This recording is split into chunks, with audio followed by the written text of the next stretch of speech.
जिल्ह्यातील आणि तालुक्यातल्या प्रशासनाने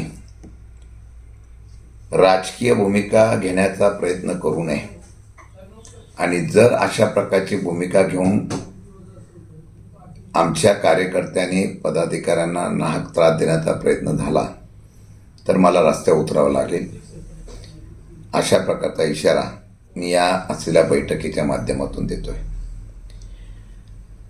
खरं म्हटलं तर मागच्या वेळेला मी जिल्हाधिकारी कार्यालयावर मोर्चा काढला होता.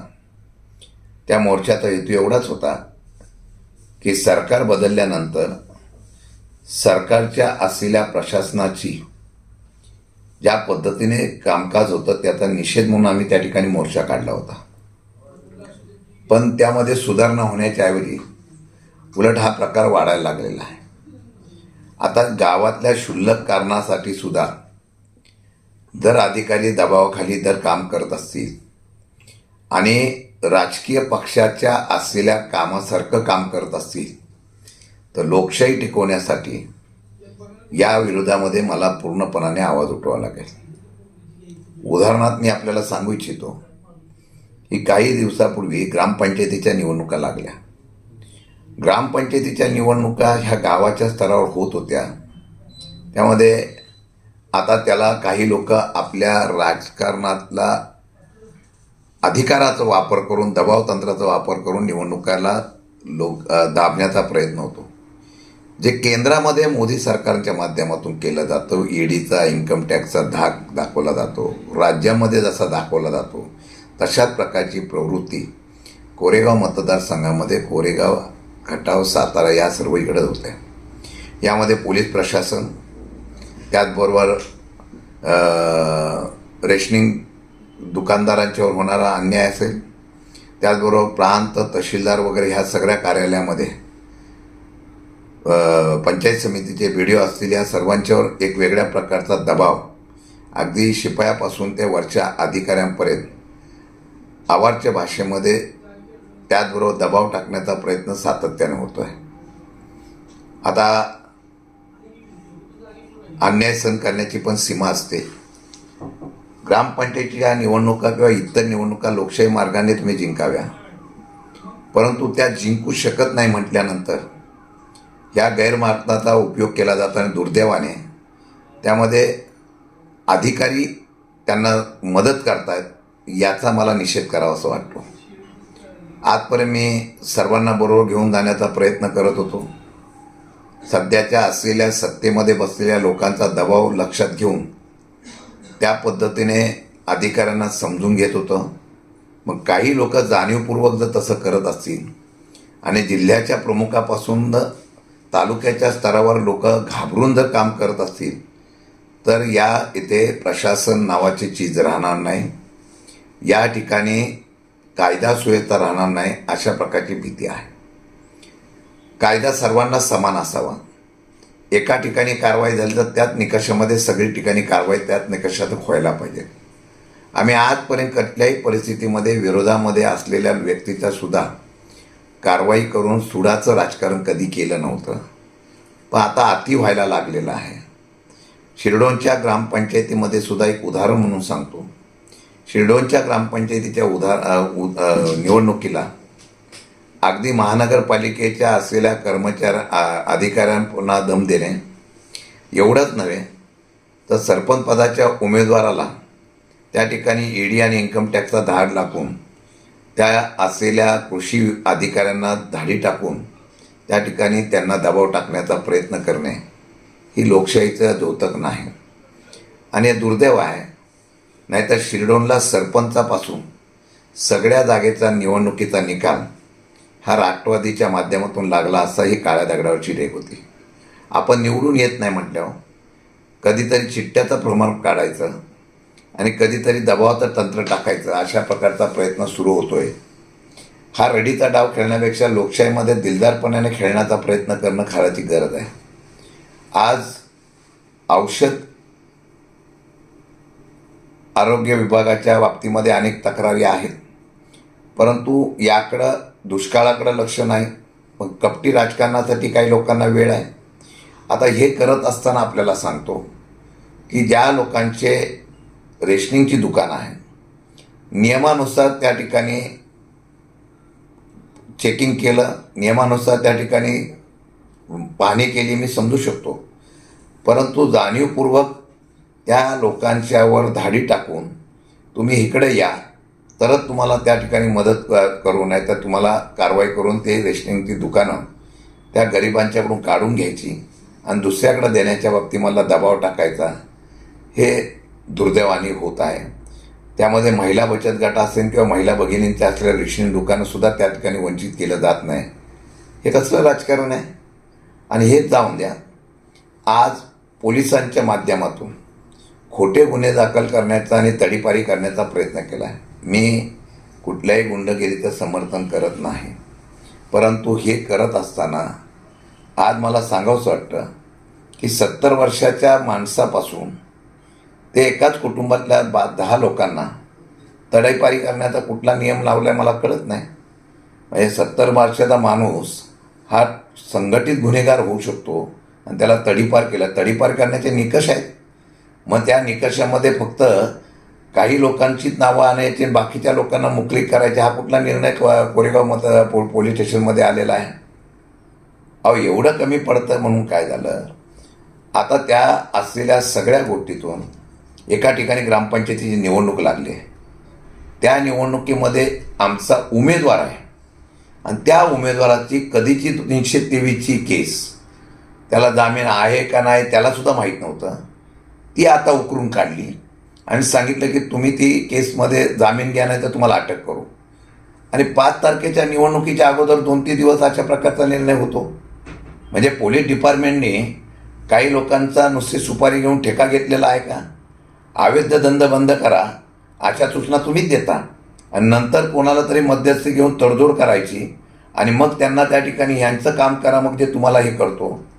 हा असल्या प्रकारचा पक्ष वाढवण्याचा नवीन धंदा कोणी काढला मला कळत नाही. आणि शेवटी अशा अनेक उदाहरणं आहेत की ज्या उदाहरणामध्ये आता सहनशीलता संपत आलेली आहे. पोलीस प्रशासन हे माझ्याबरोबर आहे, जनतेबरोबर आहे याची मला कल्पना आहे. मग काही लोक जाणीवपूर्वक अशा प्रकारचं करत असतील आणि आमच्या लोकांना नाहक त्रास देत असतील. अरे, निवडणुका तुमच्यामध्ये आहे ना, लोकप्रियता, विकास कामं, कोट्यवधी रुपयाची तुम्ही बोर्ड लावलेली आहेत ना. मग एवढी बोर्ड लावलेली असतील तर तुम्ही विकास कामाच्या जोरावर आणि तुमच्या सत्तेवर असलेल्या ह्या महायुतीच्या जोरावर तुम्ही निवडणूक जिंकायला पाहिजे. मग रडीचा डाव कशासाठी खेळताय? अशा अनेक उदाहरणं आहेत. त्यामुळे आज मी या संदर्भामध्ये माझ्याकडं सगळी उदाहरणं एवढी मोठ्या प्रमाणात आलेली आहेत की ती मी पोलिसांच्या समोर, महसूलच्या समोर जास्त नाही आहे. आज या ठिकाणी किती संजय गांधी निराधारमध्ये एकाच महिन्यामध्ये 300 अर्ज झाले, आजपर्यंत रेकॉर्ड आहे. जर तेवढे निराधार झाले असतील त्यांना मदत करायला पाहिजे, त्यामध्ये आमचं कुठलं दुमत नाही. परंतु त्या असलेल्या सर्कल तलाठीला सगळीकडं, मग आमच्या अंगणवाडी ताई असेल, सगळ्यांना दबाव टाकायचा, ग्रामसेवकांना मी सांगेल तसंच झालं पाहिजे अशा प्रकारची दमबाजी करायची आणि त्यांच्या नोकऱ्या धोक्यात आणायच्या. आज विभक्त कुटुंब दाखवायचं आणि दुसऱ्या महिन्याला तो प्रस्ताव आणायचा आणि त्या प्रस्तावामध्ये अशा प्रकारचं सर्रास काम जर झालं असेल, शासनाच्या पैशावर अशा प्रकारची लूट चालू असेल तर त्याच्याबद्दल आम्हाला आवाज निश्चितपणे उठत आहे. राजकारणामध्ये बोगस वेगवेगळ्या प्रकारच्या प्रक्रिया राबवून मतदाराकडं किंवा मतदार या आपल्याकडं करण्याचा प्रयत्न होत असेल तर दुर्दैव आहे. आणि तशावर आम्ही बारकाईने लक्ष ठेवतो आहे, सगळ्याची जंत्री काढतो आहे. आणि ती जंत्री काढल्यानंतर यामध्ये मी 100% सांगतो, जर प्रशासनाने भूमिका बदलली नाही तर, मग ते कोरेगाव असेल, खटाव असेल, सातारा, विशेषतः पोलीस स्टेशनचे माझे चांगले संबंध आहे.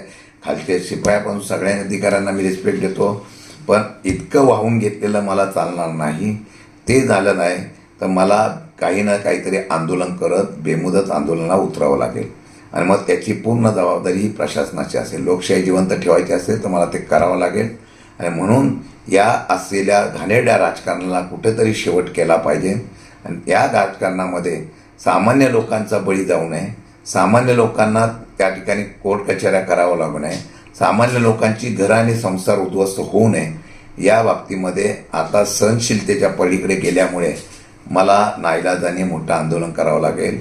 वेळ पडली तर आमरण उपोषण करून मी याच्या विरोधात लढाईमध्ये 100% उतरणार आहे. त्यात जर लक्षामध्ये काही आलं नाही तर पुढच्या होणाऱ्या परिणामास प्रशासन आणि सरकार जबाबदार राहणार. दोषी असेल त्यांच्यावर कारवाई केली पाहिजे अशा प्रकारची भूमिका घेतली आहे. आता काय काम केलेलं आहे? सरकार तुमचं आहे. त्या सरकारने हे नुसतं सातारा जिल्ह्यात झालेलं नाही आहे, महाराष्ट्रातल्या अनेक जिल्ह्यामधले तालुके आहेत की त्यामध्ये त्या तालुक्यांना त्यांनी या असलेल्या निकषात दुष्काळाच्या बसवलं नाही. सगळीकडे नाराजगी झाल्यानंतर आता फेरसर्वेक्षण करू म्हणून सांगितलं जातं. परंतु ही चूक कोणी केली? ही चूक त्या असलेल्या महायुतीच्या असलेल्या या सर्वेक्षणातून त्या सरकारच्या माध्यमातून झालेलं आहे. म्हणजे दुसऱ्या कशाला खापर फोडताय? तुमच्या सरकारने अशा प्रकारचा निर्णय घेतला आणि काही तालुके त्यात वगळले गेले असतील तर त्याचा दोष प्रशासन आणि त्या सरकारचा आहे. आम्ही तर मागणी केलेली आहे आणि ज्यावेळेला यादी डिक्लेअर झाली, दुष्काळ जाहीर करा म्हणून आम्ही मागणी केली, चारा छावणी जाहीर करा म्हणून आम्ही पहिले मागणी केली, तेव्हा कोणी मागणी नाही केली, मीच केली होती. पण ही केल्यानंतर आम्ही सर्व जाहीर केल्यानंतर चुकीचं झाल्यानंतर पहिलं स्टेटमेंट आम्ही दिलेलं आहे की अशा प्रकारचं सर्वेक्षण झालेलं आहे. कदाचित त्यांनी वाचलं नसेल, परंतु 100% त्याला आम्ही मागणी केली होती. हे सरकारचं फेल्युअर पण आहे, सरकारचा अपयश आहे. सरकार आता शेतकरी, दुष्काळ वगैरे यांच्याकडे त्यांना पाहायची वेळ नाही. ह्यांना सरकार तोडायचं, जोडायचं एवढाच त्यांना वेळ आहे आणि आपल्या आमदारांची मर्जी सांभाळण्यासाठी चाललेलं सरकार आहे. त्यांना याचं देणं घेणं नाही. आता एवढं स्टेटमेंट झालं. काल कॅबिनेटमध्ये जर चर्चा झाली असेल, कदाचित त्यांनी माहिती घ्यावी, आम्ही बारकाईने माहिती घेतो.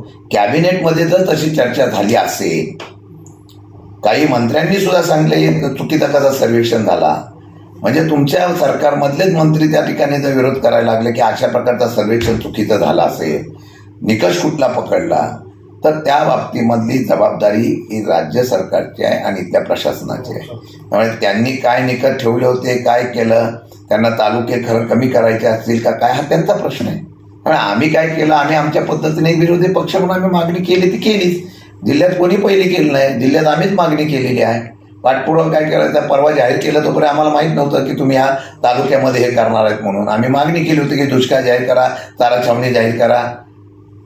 आम्ही मागणी केली होती, DPDC मध्ये मागणी केली, सगळीकडे मागणी आम्ही केलेली आहे.